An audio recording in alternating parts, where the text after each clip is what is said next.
Hello everyone, welcome to সঙ্গী সাথী পাঠশালা। আজকে আমরা নেতাজি সুভাষ ওপেন ইউনিভার্সিটির পিজি বা এমএ সেকেন্ড ইয়ারের ফাইনাল এক্সাম সাজেশন নিয়ে আলোচনা করব। আজকে আমাদের আলোচনার বিষয় হচ্ছে হিস্ট্রি সাবজেক্টের ফিফথ পেপার বা সেকেন্ড ইয়ারদের জন্য সাজেশনগুলি উল্লেখ করব। প্রথমে আমরা 18 নম্বরের প্রশ্নগুলি নিয়ে আলোচনা করব। এখানে 1789 খ্রিস্টাব্দে ফরাসি বিপ্লবের জন্য ফ্রান্সের পূর্ব রাজতন্ত্র কতখানি দায়ী ছিল।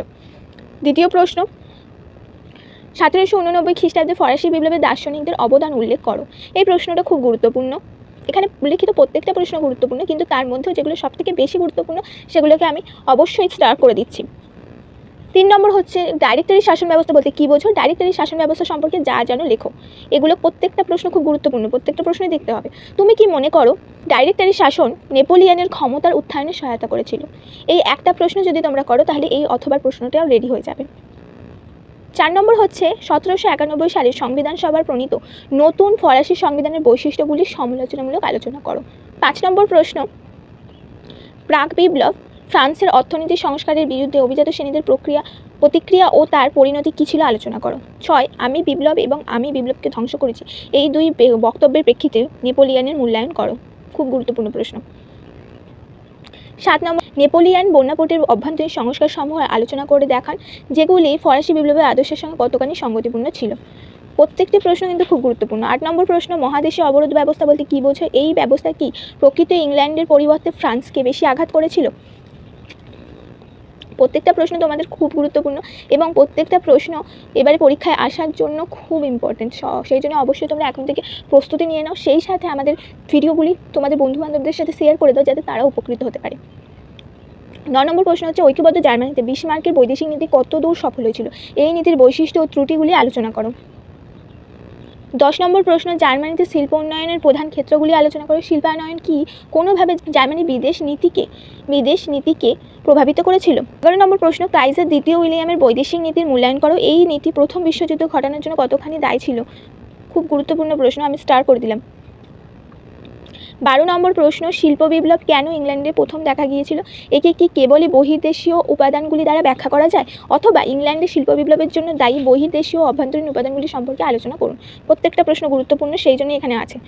13 নম্বর, ইংল্যান্ডের শ্রমিক শ্রেণীর জীবনযাত্রার মান নিয়ে, কথাটা হচ্ছে মান নিয়ে ঐতিহাসিক বিতর্কের মূল বৈশিষ্ট্যগুলি আলোচনা করো। এই প্রশ্নগুলি কিন্তু বারবার আসে।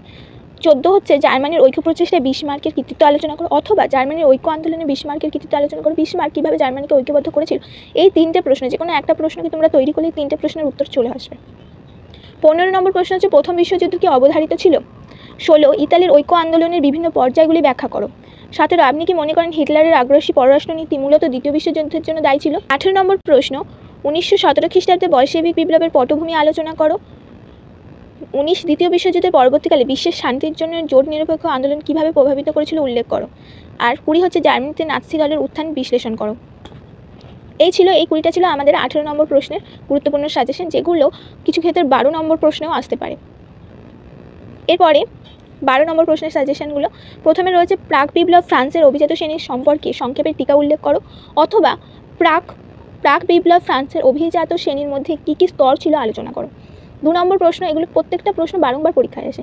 ফ্রান্সের সন্ত্রাসের রাজত্বের যৌক্তিকতা বিচার করো। 3 নম্বর প্রশ্ন, ফ্রান্সের বা ফরাসি বিপ্লবকে বুর্জোয়া বিপ্লব আখ্যা দেওয়া কতটা যুক্তিসঙ্গত সেটা ব্যাখ্যা করো।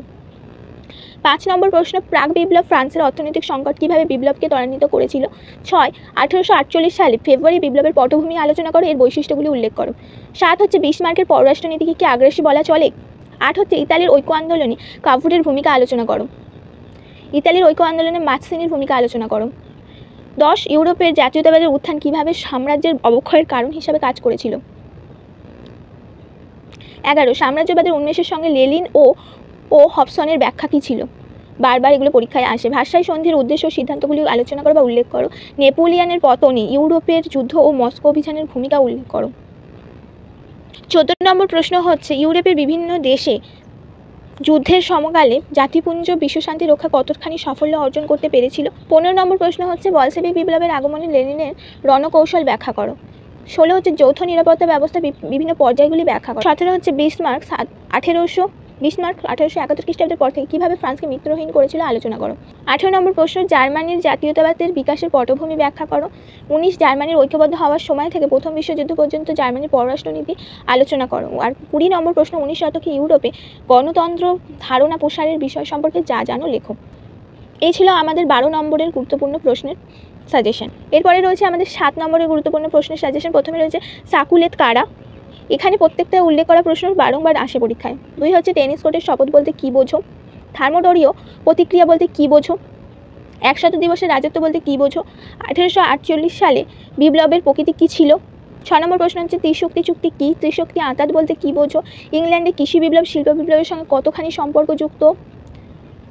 শিল্প বিপ্লব সম্পর্কে ফিলিস ডিনের মত উল্লেখ করো। প্রত্যেকটা প্রশ্ন খুব গুরুত্বপূর্ণ। নম্বর প্রশ্ন হচ্ছে ত্রিশক্তি মৈত্রী কীভাবে গঠিত হলো বা ত্রিশক্তি মৈত্রী বলতে কী বোঝো। 11 প্রথম বিশ্বযুদ্ধের পূর্বে জার্মানি কি নিয়ন্ত্রণহীন অস্ত্র। প্রথম বিশ্বযুদ্ধের পূর্বে জার্মানিকে কি নিয়ন্ত্রণহীন অস্ত্র বলা চলে। প্রথম বিশ্বযুদ্ধের সম্পর্কে ফিশার তত্ত্ব ব্যাখ্যা করো বা ফিশারের মতামতগুলি আলোচনা করো। আর 13 নম্বর প্রশ্ন, লোকার্নো চুক্তি সম্পর্কে টিকা লেখো। লোকার্নো চুক্তি ও প্যারিস শান্তি চুক্তি কতটা সফল হয়েছিল আলোচনা করো। সাম্রাজ্যবাদ সম্পর্কে বিসমার্কের নীতি কী ছিল।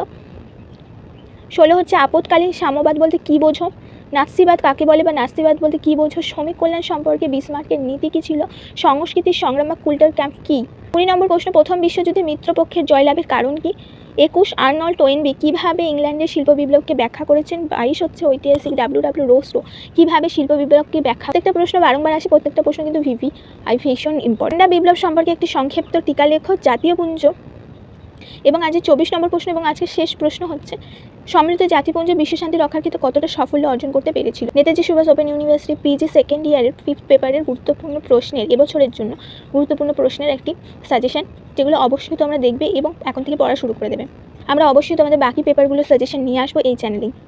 সেগুলো পেতে হলে অবশ্যই চ্যানেলটাকে সাবস্ক্রাইব করে দেবে এবং এই ভিডিওটা আরও 5টা বন্ধুর কাছে ছড়িয়ে দেবে যাতে তারাও উপকৃত হতে পারে।